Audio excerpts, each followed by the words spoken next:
The SEC is now on board with the Protect College Sports Act. What does it mean for the huge changes that could be coming to college sports?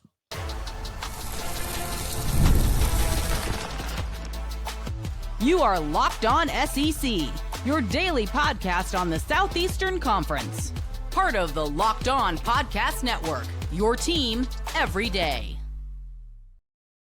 What's up, everybody? I'm Chris Gordy. Today's episode is brought to you by FanDuel. Join all the action at FanDuel.com to play daily dingers and make your free pick on who's hitting a home run this MLB season. All right, on today's show, we will talk to Mr. College Football, Tony Barnhart, our sit-down from SEC Media Days, talking a lot of big-picture topics across the SEC, so we'll sit down with Tony Barnhart. That's coming up in segments 2 and 3. But we got to start today with, we got a bunch of big news. We got to start with first the big news from Friday night, and that is the SEC and the Big Ten are now on board with the Protect College Sports Act. Each of the league's presidents and chancellors voting Friday evening to put their support behind the Protect College Sports Act. It is huge. It is a stunning change and development that thrusts this legislation forward. The two conferences announced the deal via a joint statement on Friday evening, saying the Big Ten and SEC support the Protect College Sports Act as currently drafted following detailed and productive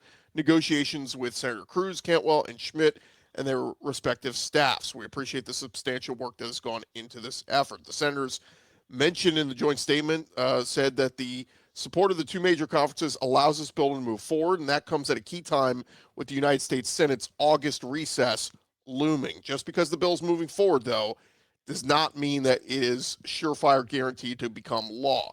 It has to get 60 necessary votes in the Senate, and if it passes the Senate, it needs to pass the votes or get the votes in the House of Representatives, and then the president can sign off on it. Now, we know President Trump already supports the bill, so it's on the folks in D.C. to get this done. It's a bipartisan bill, so again, seems like most folks support this, and they're on board with it. Now, Thursday and Friday night negotiations resulted in the addition of language to the bill intended to strengthen a provision, and this is where the SEC and Big Ten were most hung up, a provision that prohibits schools from circumventing the athlete revenue share cap. The language requires school-affiliated sponsors and apparel brands to enter into a verification process to certify that their NIL deals are legit, not directed by the school, and that the compensation doesn't originate from the school. Similar languages in the bill already related to NIL deals for multimedia partners like Learfield and Playfly, who are two of the big conglomerates that own the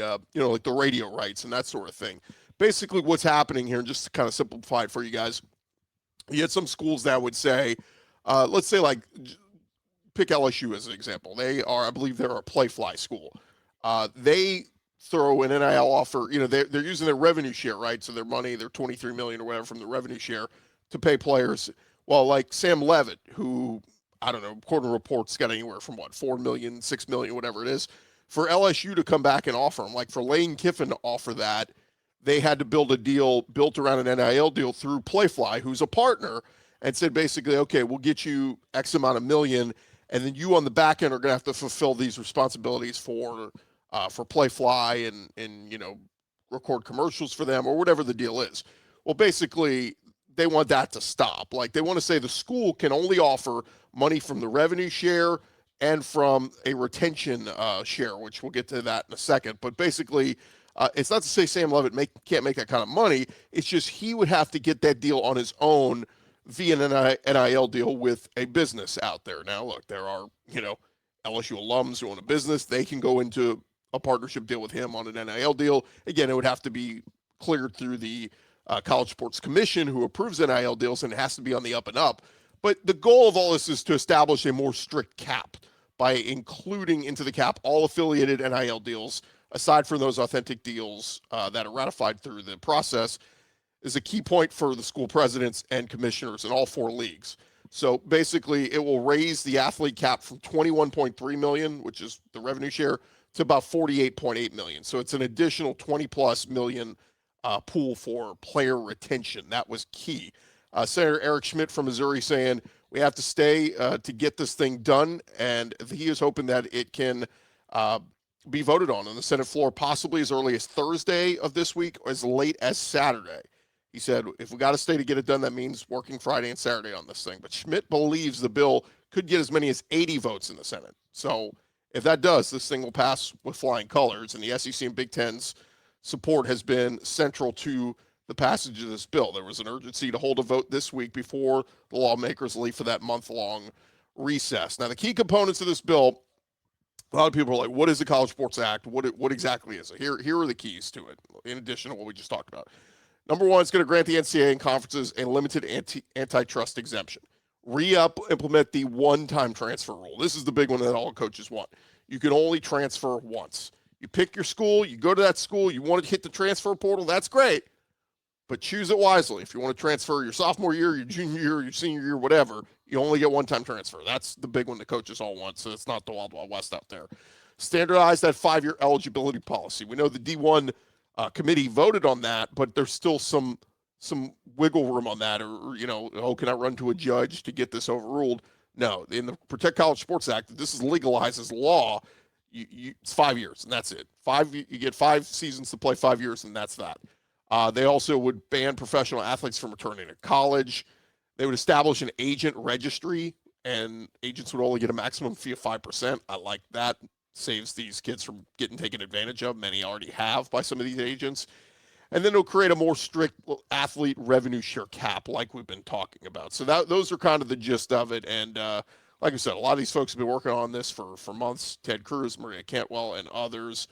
But according to the bill, all athlete deals with university contracted businesses such as multimedia rights partners, those numbers will be included in the school's revenue share payments and count against the cap. The revised legislation creates that $22.5 million retention pool for players to use on retaining athletes in addition to the $21 million original cap. So it's about $48.8 million. Schools can only pay all their players in all their sports $48.8 million. You go over that, there's going to be some big questions there. Now, again, will schools try to skirt the certification process and still exceed the cap with disguised third-party deals? Probably. Good luck trying to figure that out, again, because a lot of big money boosters that love their school, that own a business, will come calling and go, yeah, we signed him to a $1 million deal. No, the school didn't facilitate it at all. We did it on our own. Again, it's going to happen. Other parts of the bill, the legislation caps power conference memberships at 19 schools, requires those programs moving from one power league to another. They will have to operate as an independent for 5 years. This is all about, keeping the power conferences from happening, where the SEC and Big Ten can't team up and grab Clemson and Florida State and all that. That was key in here with a lot of the conferences that wanted to keep that at bay. So the ball is rolling on the College Sports Act. Certainly we'll be tracking what happens at that front throughout the week as it moves towards a vote. The other big thing that happened over the weekend, there was major news on the legal front Friday as U.S. District Court Judge Charlotte Sweeney in Colorado granted a temporary injunction to all class of 2022 high school athletes.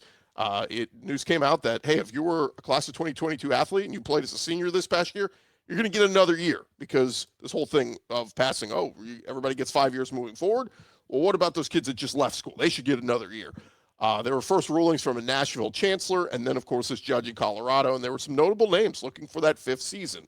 But reportedly, the NCAA is going to appeal Sweeney's ruling. And on Saturday, the NCAA sent a message to its members saying the Colorado District Court's decision called the ruling egregiously wrong, while insisting they will appeal. So in a new court filing on Sunday, Charlotte Sweeney clarified her injunction against the NCAA.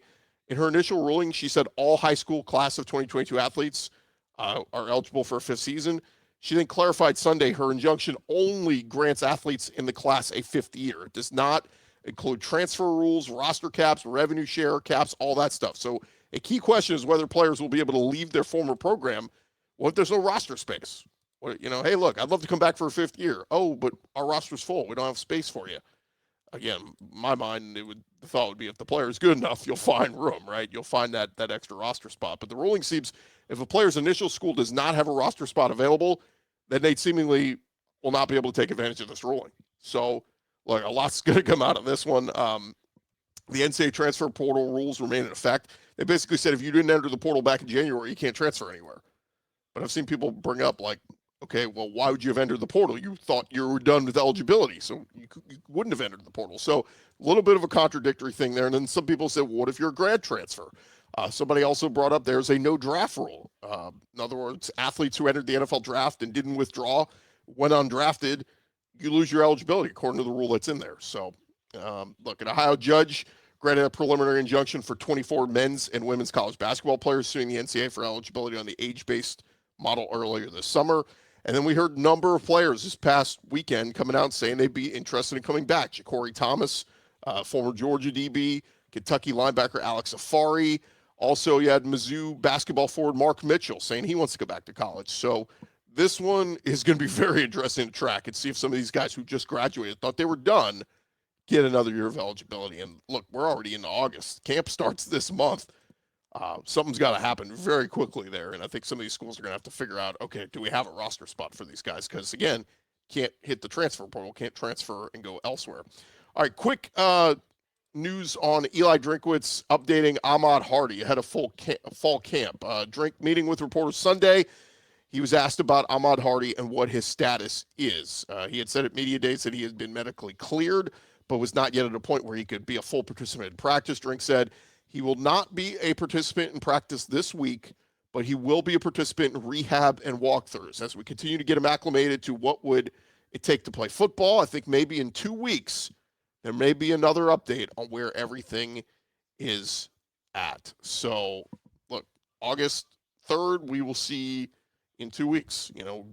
About 2 weeks from the opener then, will Ahmad Hardy be progressing to, full participant in practice? If he is, that will bode well. But Jamal Roberts is the backup, and he is very, very good. So he can certainly help carry the load for Mizzou while he is out.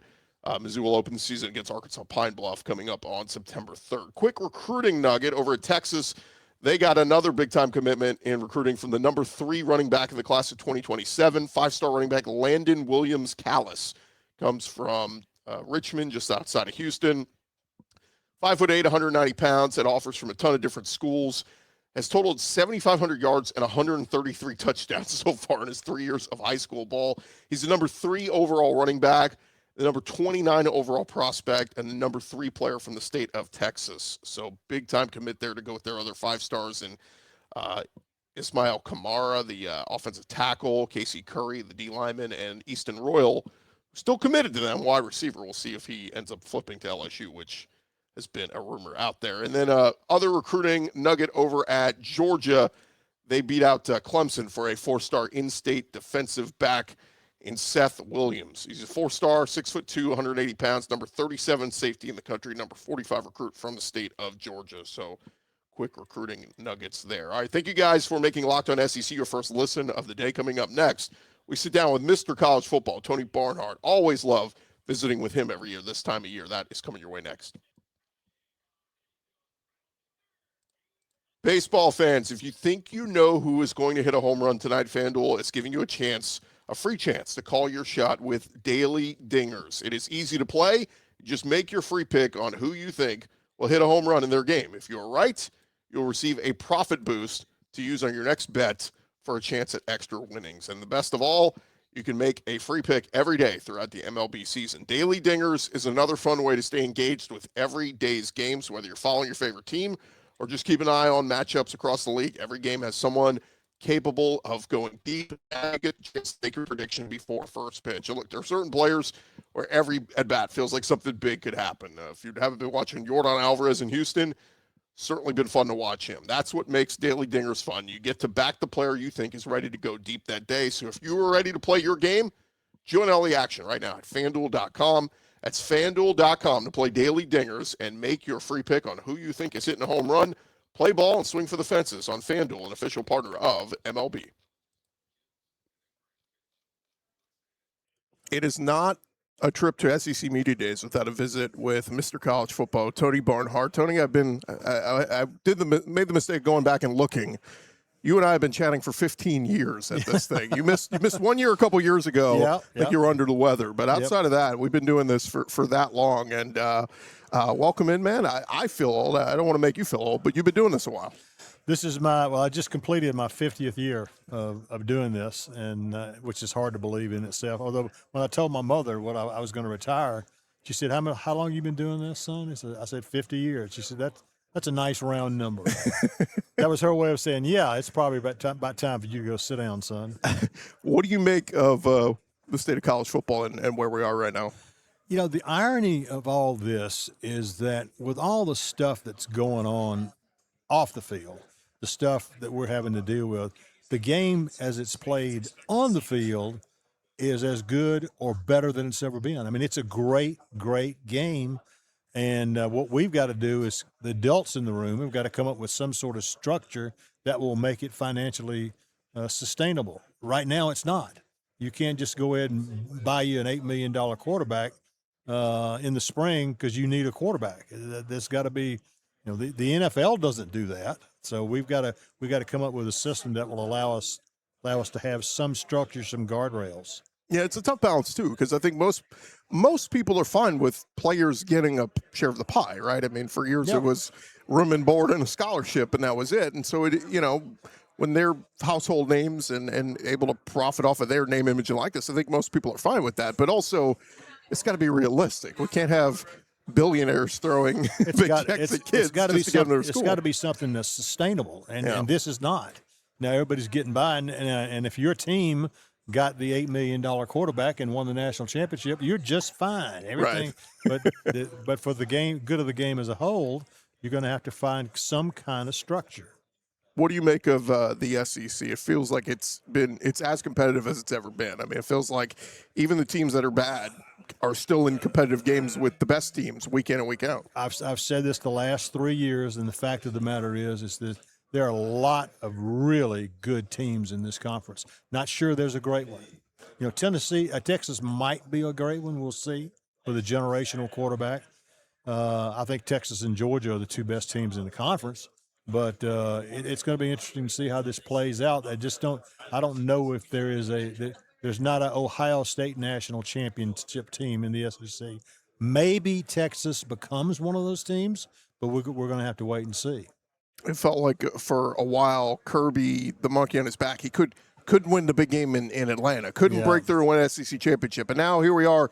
He's won 2 straight SEC championship games, and nobody wants to talk about that. It's all, what's wrong with Georgia? Why can't they win the Sugar Bowl? Why can't they win the playoffs? So do we need to take maybe a step back and appreciate what he's done? I think since 2021, 65-7 is his record. Done just an incredible job. And, all my Georgia friends are saying, what is wrong? What do you mean, what is wrong? They won 3 out of the last 5 SEC championships, 2 national championships, and did they lose to Ole Miss? Yeah, but a lot of people lost to Ole Miss. Right. Ole Miss was a very good team. That's one of the problems that we have is nobody believes that anybody other than the usual suspects is any good. Like the Alabama people lost their mind when they lost to Indiana. When they lost to Indiana. And I said, did you watch Indiana play? Right.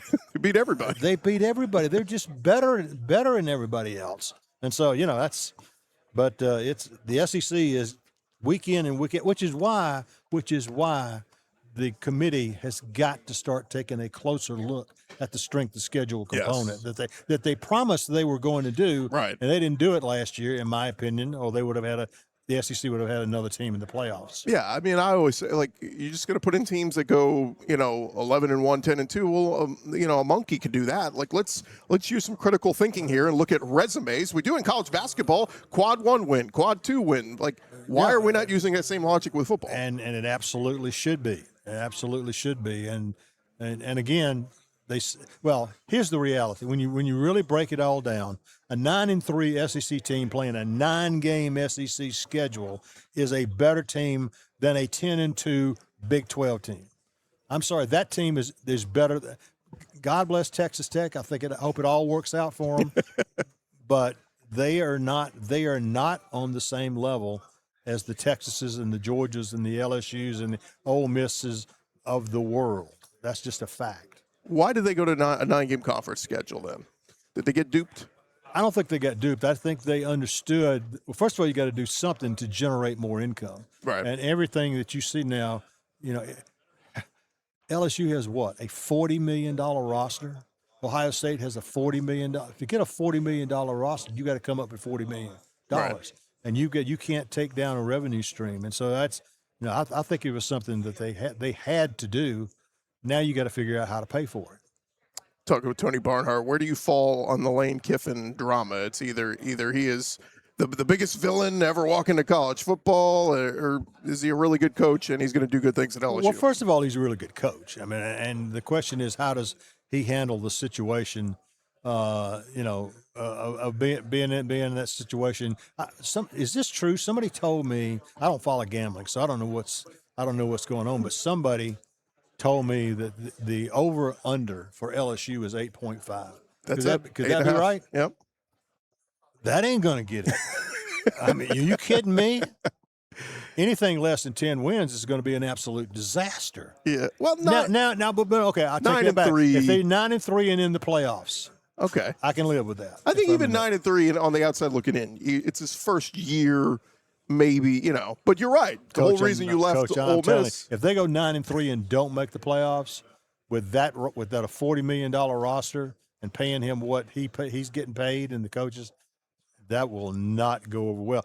Ask my man Dylan right here. Dylan's 9-3 gonna get it for you at LSU, huh? Grace first year, but Yeah, you get a little grace in the first year. Dylan's a good guy. He'll give everybody the benefit of the doubt. I'm just telling you the LSU people that I deal with, 9-3 with no playoff. year 2, yeah. Year 2, year 3. How about the flip side? Are we giving Pete Golding a little bit too much credit? This is a guy that, correct me if I'm wrong, but teams haven't been beating down the door to interview him as a head coaching prospect. Is this a little bit too much Ole Miss rally around the guy who didn't leave? Well, no, I think as long as you've got the quarterback and you've got the Lacey kid that you got those are elite top 5 skill people. And if you got those guys, you got a shot. You got a shot.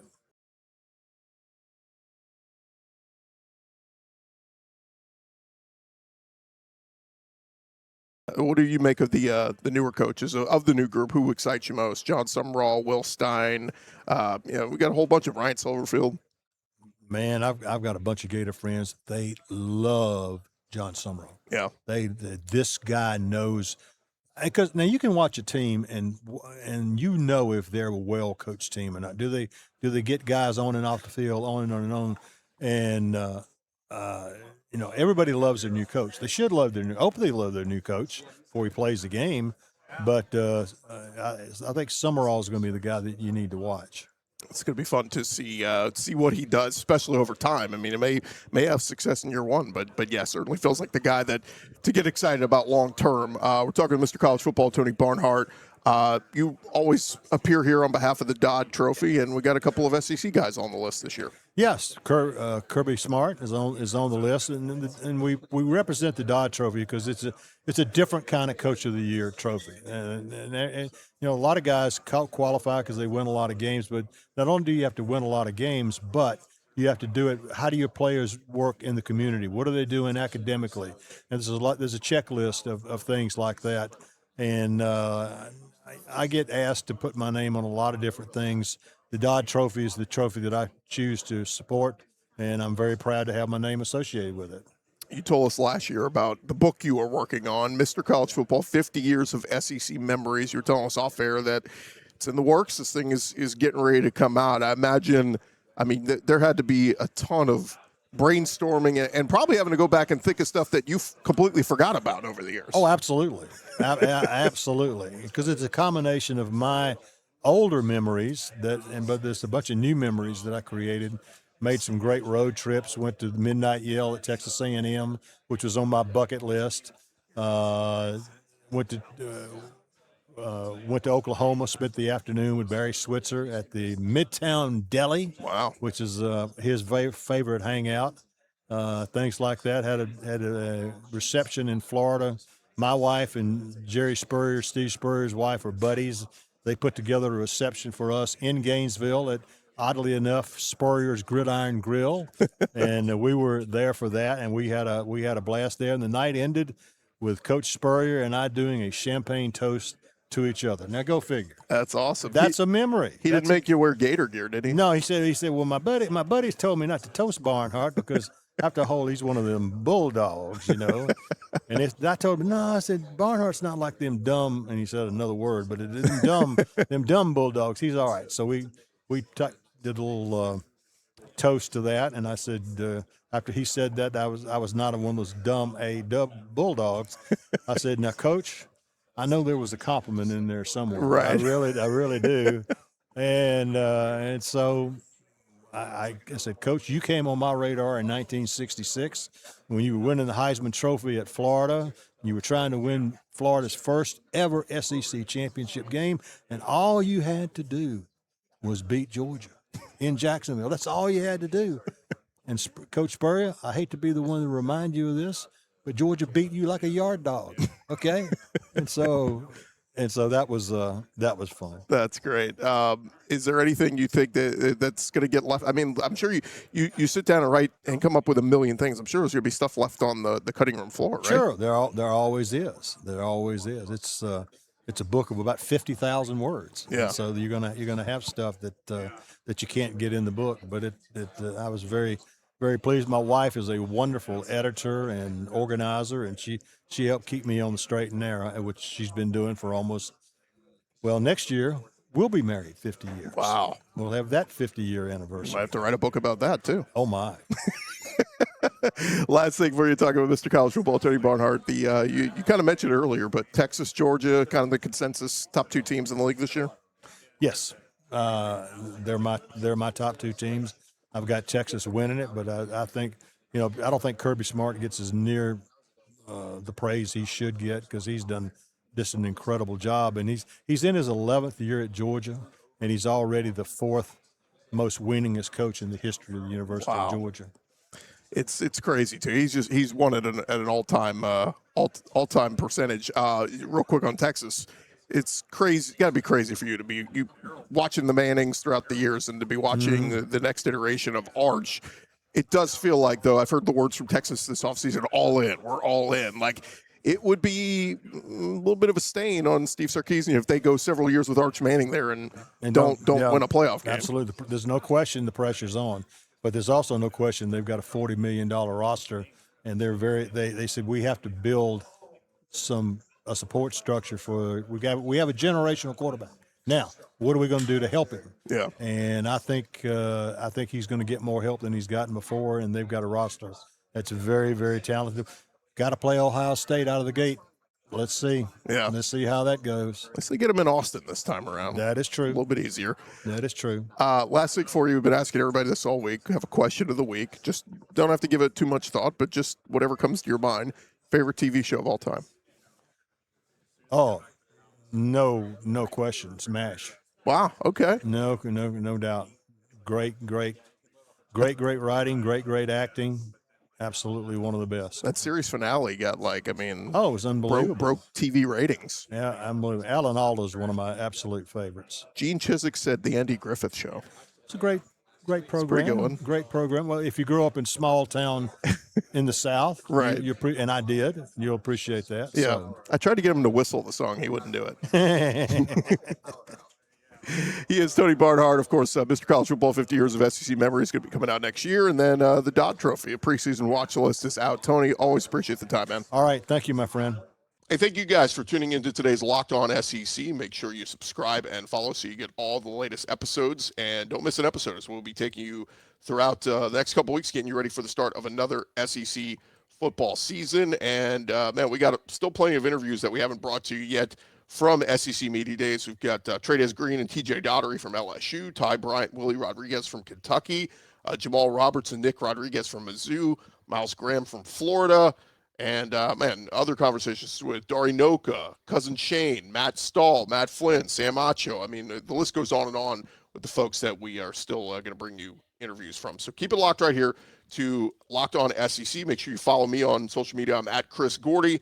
You follow the show at Locked On SEC on all socials. And, hey, for those of you on video, we send you the first ever 24/7 national Locked On Podcast Network YouTube channel. On audio, make sure you make your second listen Locked On College Football. I'm Chris Gordy. This has been Locked On SEC. Have a great day, everybody.